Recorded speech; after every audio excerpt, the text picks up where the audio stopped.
Buen día con todos. A continuación le vamos a presentar el trabajo titulado Del sobrecrecimiento de la etnia oscura al afloramiento de cianobacterias, manifestaciones del proceso de eutrofización del lago de Maracay. Mi nombre es José Rincón, trabajo con el Departamento de Biología de la Facultad de Ciencias de la Universidad de Zulia y coordino actualmente el Laboratorio de Contaminación Acuática y Ecología Fluvial. La charla la vamos a dividir en dos partes. La primera parte tiene que ver con aspectos conceptuales muy generales de algunas cosas que ya se conocen sobre el lago de Maracaibo. Y en la segunda parte vamos a hacer algunos detalles de un proyecto que estamos comenzando, así que vamos a tener unos resultados preliminares.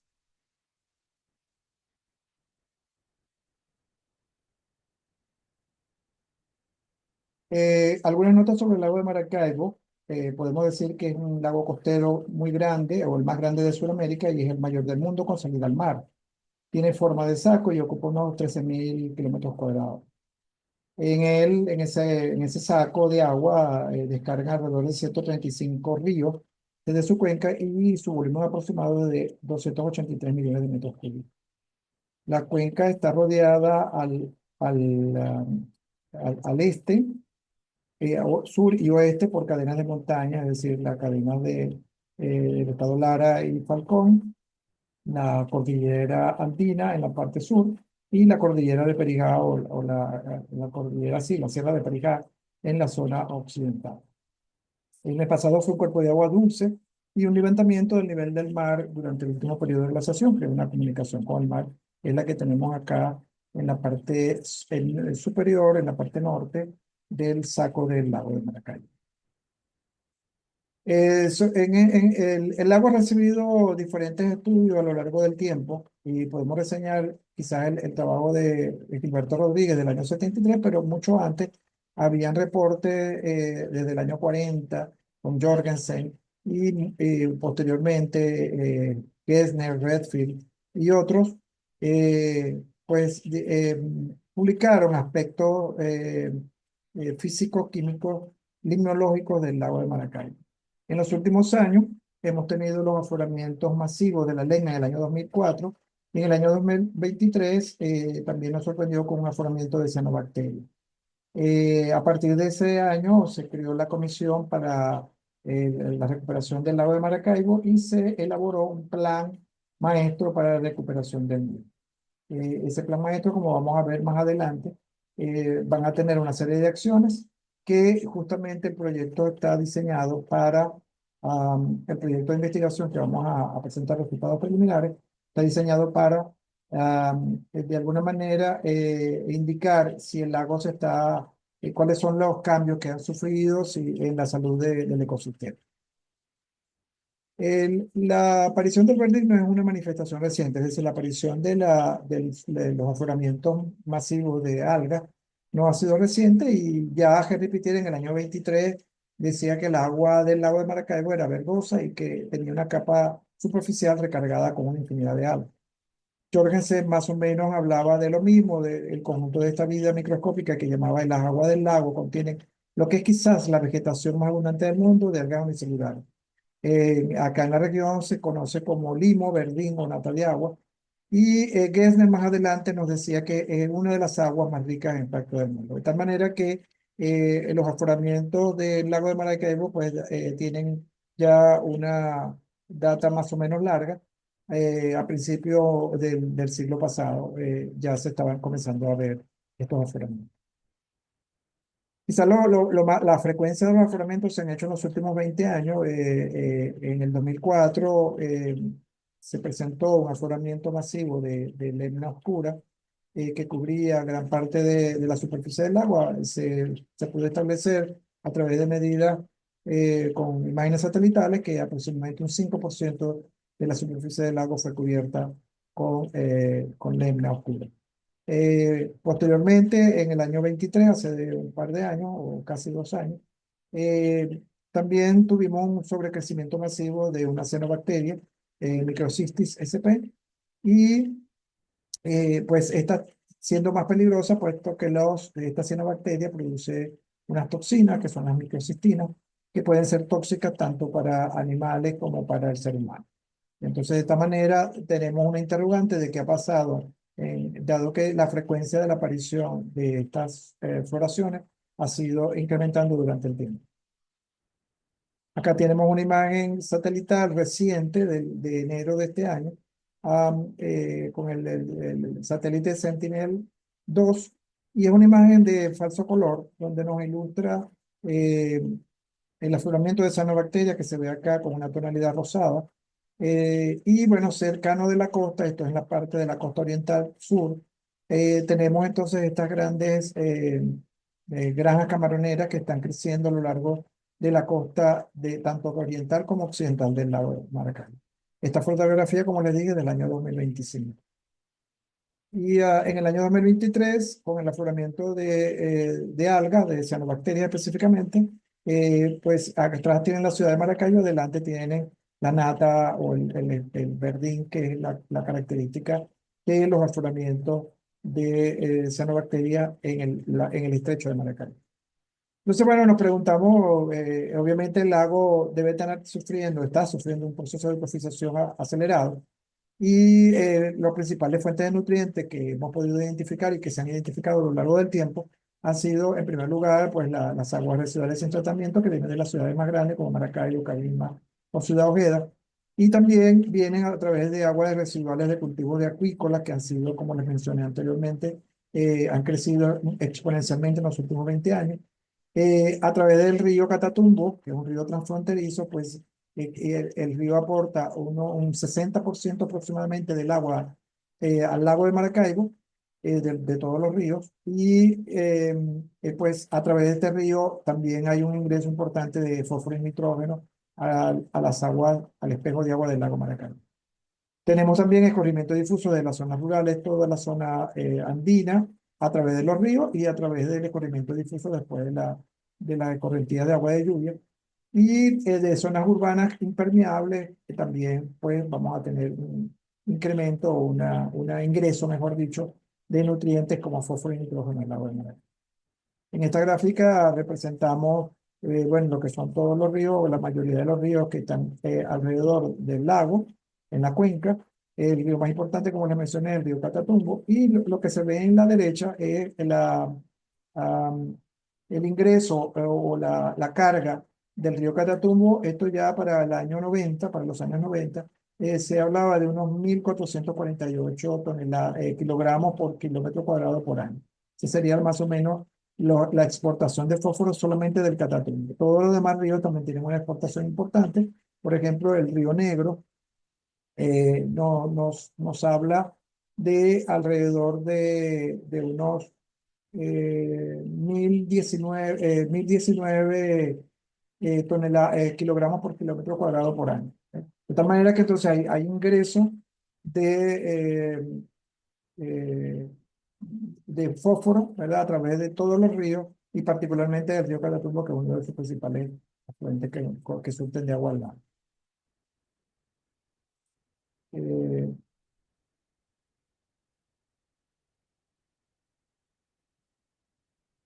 Acá tenemos los datos del río Catatumbo. Bueno, más o menos estos son datos del año 2005 y reflejan lo que les estoy comentando. Nitrógeno total, hay un aporte solamente del río Catatumbo de una carga de 53 toneladas al día por este río y unas 19 toneladas diarias de fósforo total. Si lo podemos ver, este es el río con mayor aporte importante de nutrientes, pero todos los demás ríos, el río Chama, por ejemplo, que viene de la zona de Mérida, nos aporta unos 10 toneladas por día de nitrógeno y unas 4,3 toneladas por día de fósforo. De tal manera que todos los ríos están aportando nutrientes al lago de Maracaibo y eso explicaría todas las consecuencias que estamos viendo hoy en día en el lago.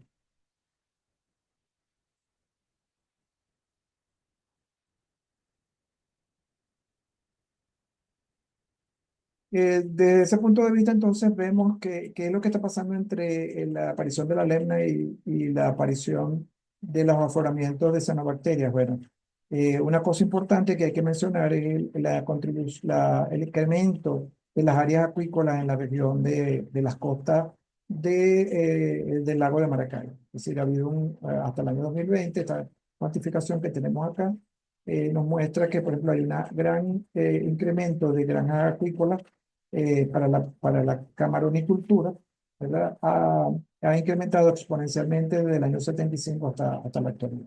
De manera que eso podría explicar un poco la frecuencia. Y también tenemos como dato interesante que en los últimos 10 años ha habido un incremento importante de los derrames de petróleo en el mar, lo cual también puede contribuir de alguna manera al deterioro que tiene el sistema. En cuanto al comportamiento de oxígeno y salinidad, vemos en esta gráfica, acá podemos ver que en las partes del fondo tenemos aguas con más alta salinidad, más o menos entre 10 y 12 unidades prácticas de salinidad, mientras que a la superficie, ¿verdad? Tenemos alrededor de 4 a 6, 4 unidades prácticas de salinidad. Esto crea entonces, ¿verdad? Una capa que no se mezcla, que es muy difícil en la mezcla y que por lo tanto mantiene el agua estratificado, lo cual es inconveniente desde el punto de vista de el aporte de oxígeno, y por ese motivo entonces nosotros vamos a conseguir que el oxígeno disuelto en las capas del fondo va a ser pues prácticamente agotado. Si vemos esta gráfica, menos de 1 miligramo por litro de oxígeno se ubica en la capa de fondo, y vemos que hay una forma de cono, ¿verdad? De las capas más hipolignéticas, las capas que están más hacia la parte del hipolinio, que se están haciendo hipóxicas o anóxicas, sobre todo los sedimentos. Cabe destacar que ya a partir de los 20 metros aproximadamente, ya el oxígeno se agota prácticamente, y lo que queda, las concentraciones que quedan están alrededor de menos de 1 miligramo por litro. Acá en esta gráfica podemos ver, sobre todo esta que tiene el flechado en rojo, vemos que ya prácticamente a los 16 metros de profundidad el oxígeno se hace casi imperceptible, de tal manera que a partir de esa profundidad hay un agotamiento del oxígeno producto del gran descomposición de materia orgánica debido a la cantidad de materia orgánica que está recibiendo el sistema. Y por supuesto, tenemos también acá en esta gráfica que tiene el flechado rojo, podemos ver el incremento de la cuña salina, es decir, la salinidad hacia el fondo, y una capa de menor salinidad hacia la superficie. Esto nos está diciendo entonces que hay una capa que no se mezcla, que está en las partes inferiores del lago, lo cual es un inconveniente porque no permite la oxigenación completa de la columna de agua. Entonces, a continuación vamos a presentarles unos resultados preliminares de un proyecto que se está llevando a cabo, que es el proyecto sobre la evaluación ecológica del lago de Maracaibo, mediante indicadores físicos, químicos y biológicos. Eh, esta, esta, este proyecto fue financiado por el FONACYT, o mejor dicho, por el Ministerio de Ciencia y Tecnología a través del FONACYT, y responde a muchos de las interrogantes y de programas que se están planteando a nivel del Plan Maestro para el Rescate, Conservación y Desarrollo Sostenible de la ONU. Más o menos para ponernos en contexto, vemos entonces acá una serie de indicadores, por ejemplo, los indicadores de la pesquería, como el cangrejo azul, la corvina, etcétera. En el caso del hábitat, la lemna, el fitoplancton, el vento, los manglares. En el caso de la parte de calidad de agua, el oxígeno, la transparencia, la clorofila, fósforo total, nitrógeno total. Y luego para los ríos de la cuenca también, ¿verdad? Se piensa que deberemos hacer una evaluación en cuanto a algunos indicadores. Y hablamos entonces de una bioevaluación que se puede hacer a través de los invertebrados bentónicos, de la cobertura vegetal, y también de las condiciones químicas y físico-químicas de los ríos que desembocan en el lago. De tal manera que podemos tener los indicadores de la cuenca y los indicadores del espejo de agua, y esto nos va a redundar en tener una idea de lo que está pasando, de la salud o de la condición ecológica del lago de Maracay.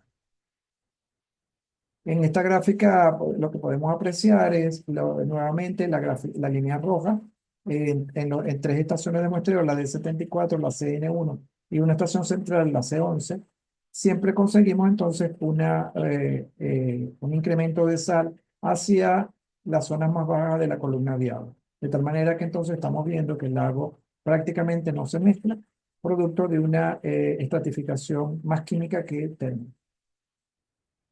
Bien, para efectos del proyecto, nosotros dividimos, clasificamos o zonificamos el agua en diferentes zonas. Entonces tenemos, por ejemplo, esta zona que llamamos zona oeste, la zona centro oriental, la zona nororiental, la zona del río Misoa o Motatán, y la zona sur y la zona de desembocadura del río Catatumbo. De tal manera que podemos nosotros, a través de evaluando cada uno de los indicadores en esta zona, podemos estimar en qué condición se encuentra.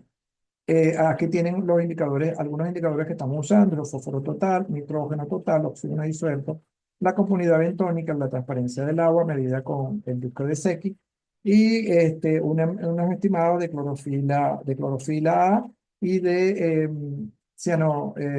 ficocianinas. Bien, esto es una representación entonces de cómo sería el sistema. Esto es un ejemplo hipotético. Tenemos acá los indicadores en diferentes colores. Entonces tenemos el oxígeno, la transparencia, el nitrógeno, el fósforo total, las comunidades bentónicas, la clorofila, etcétera. Cada uno con un color distinto.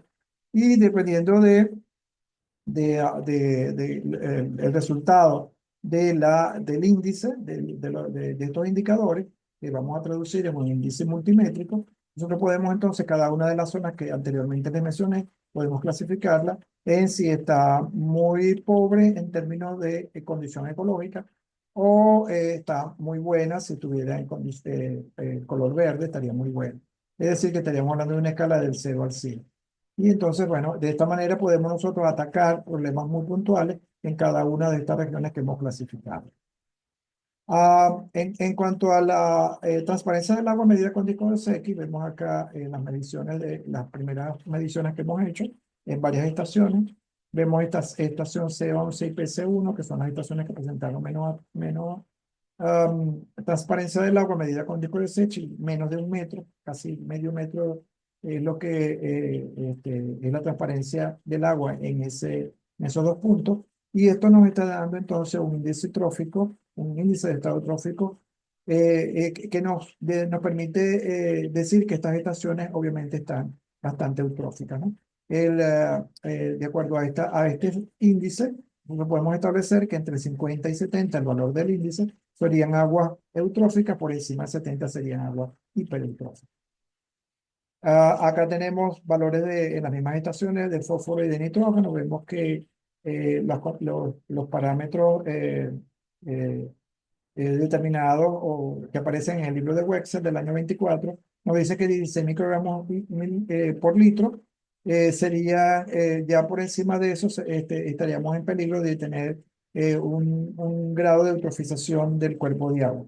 Igualmente pasa con los valores de nitrógeno. Vemos que casi en todos los casos, todas las estaciones que nosotros muestreamos pasan por encima de 16 microgramos por litro de fósforo, y en el caso de nitrógeno por encima de 393, casi todas, con excepción de dos estaciones. Esto nos da una idea de entonces que podemos utilizar estos dos indicadores, ¿verdad? Para poder nosotros clasificar el estado ecológico, tomando en cuenta otras variables como la transparencia del agua y la clorofila, eh, eh, para poder nosotros establecer esa condición ecológica que estamos buscando. En cuanto al afloramiento de cianobacterias, se midieron en tres puntos particulares: en el área del centro, que sería D74, más o menos central; el área de la costa oriental, más cercana a la zona de desarrollo petrolero; y un área frente a la ciudad de Maracaibo, que sería esta que tienen acá arriba.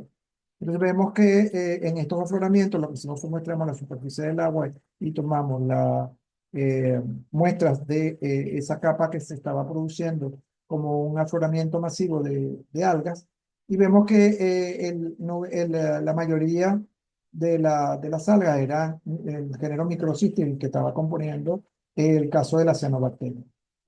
Por supuesto, las cianobacterias dominaron, un afloramiento prácticamente de todo de cianobacterias.